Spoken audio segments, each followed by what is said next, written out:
नारद जी का अर्थ क्या है? नारम ज्ञानम ददाति इति नारद। जो ज्ञान दे, जो नर को मनुष्य को ज्ञान दे, वो नारद है। लेकिन जब हम वृंदावन में पढ़ते थे तो वहां ब्रजवासी कहते हैं कि ना रद, जिसकी बात कहूं रद्द नहीं हुई, वो नारद है। मैया खटपाटी लगे बैठे नहीं, जिस गते बड़ी ताकत है मैया ने की, खटपाटी तो तैयार है वो को भवन। और भोले बाबा आए, भोले बाबा ने मैया का जब मुख मलिन देखा, चेहरा उदास देखा, तो बाबा समझ गए कि कुछ दाल में काला है। बाबा ने पूछा, देवी जी आज मुख मलिन क्यों है? मैया बोली, बाबा तुम हमसे प्रेम नहीं करते हो। बाबा बोले, नारद जी आए थे क्या? अरे वो तो हमारा बेटा है, आता ही रहता है। बाबा ने कहा, तो बताओ क्या कह गए? बोले, तब ये बता, तुमने ये कभी नहीं बताया कि मुंडों की माला तुम किसके पहने हुए हो अपने गले में? बाबा बोले, देवी ये मुंडों की माला किसी और की नहीं है। मैं तुमसे इतना प्रेम करता हूं कि जब जब तुमने अपने शरीर को त्यागा है तब तक उस शरीर के मुंडों की माला मैंने अपने गले में धारण कर ली है। मैया बोली, बोलो मैं इतनी बार मैंने शरीर को त्यागा, इतनी बार मरी हूं? बाबा बोले हाँ। बोले, महाराज तुम एक बेर नहीं?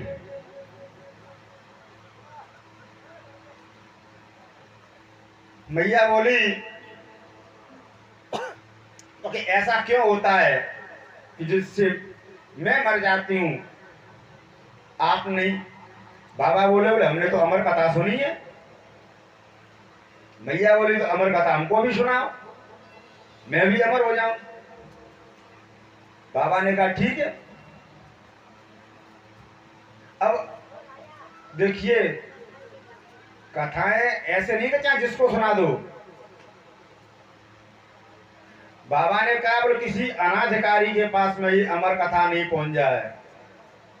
देवी मैं ऐसी जगह बैठ करके तुमको कथा सुनाऊंगा जहां कोई नहीं होगा मेरे और तुम्हारे अलावा। भैया ने कहा, ठीक है। नंदी भृंगी सब गण इधर उधर कर दिए, जाओ सब कैलाश पर्वत पर चलो, घूमो, विचरण करो।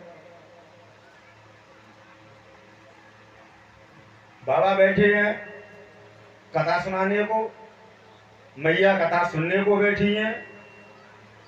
बाबा की एक शर्त है मैया से, देवी मैं समाधि में बैठ करके कथा सुनाऊंगा और तुम हुंका दोगी, और जब तुम हुंका देना बंद कर दोगी मैं कथा बंद कर दूंगा। मैया ने कहा, ठीक है। बाबा ने अपने डमरू को बजाया, जितने भी जीव जंतु पशु पक्षी वहां थे वो सब उड़ के चले गए। एक तोते का बिगड़त अंडा वहां पड़ा था।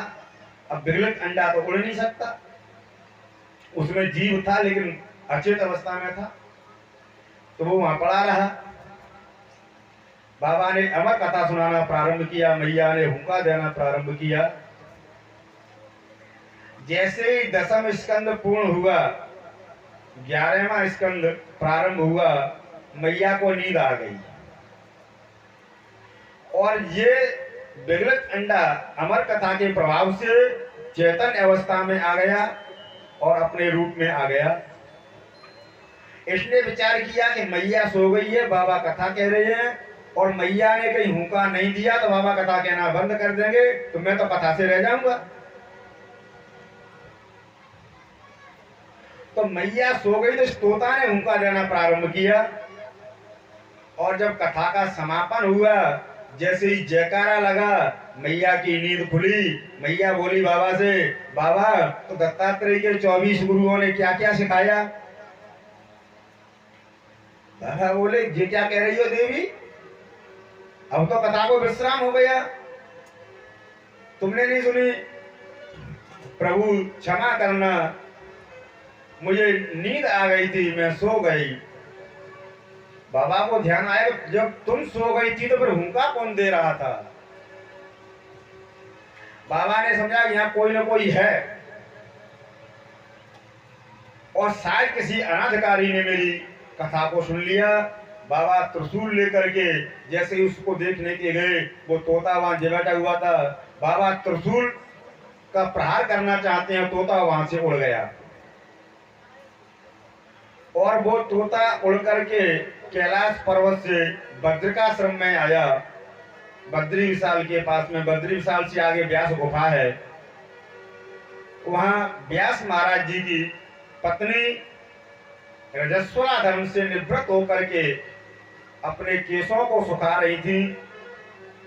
उनको थोड़ा आलस आया, आलस में उनको जमाई आई, जमाई में उनका मुंह खुला और वो तोता उड़ता हुआ आया और व्यास पत्नी के मुंह से प्रवेश कर गया उनके उदर में।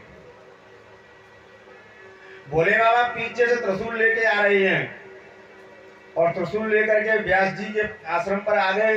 व्यास जी ने प्रणाम किया भोले बाबा को, कहा कि बैठो। भोले बाबा बोले नहीं, मैं यहाँ बैठने नहीं आया हूँ। तो बोले चोर आया है, मेरी चोरी करके ले आया है और तुम्हारे आश्रम में जाकर के अंदर घुस गया है। व्यास जी बोले अरे बाबा, तुम्हारे का सांप अभी चूना चुरा लाओ वो चोर। कैलाश में कहा तुम पर सांप भी छुए नहीं, वो मेरी अमर कथा को चुरा के लेके आया है, मैं आज उसको जीवित नहीं छोड़ूंगा। व्यास जी बोले बाबा, जैसे ही तुम्हारा नाम बोले है वैसे ही तुम्हारे काम बोले हैं। क्या जिसने तुम्हारे मुंह से अमर कथा सुन ली, अब तुम उसको मार सकते हो? बोले बाबा बोले ये तो मैंने सोचा ही नहीं था। और व्यास जी के आश्रम से वापस आ गए। व्यास पत्नी गर्भिणी हो गई। सुखदेव जी महाराज 16 वर्ष तक व्यास पत्नी के गर्भ में रहे। अमर कथा सुनने से उनको पूर्ण ब्रह्म ज्ञान था। देखिए, जीव जब तक गर्भ में रहता है तब तक उसको ज्ञान होता है, भगवान की स्तुति करता है, प्रार्थना करता है। जब जैसे ही बाहर आ जाता है तो भगवान की माया उसको लपेट लेती है। राधे। भूमि परत डावर पानी और जिम जीवन माया लपटानी। ओ भूमि परत डावर पानी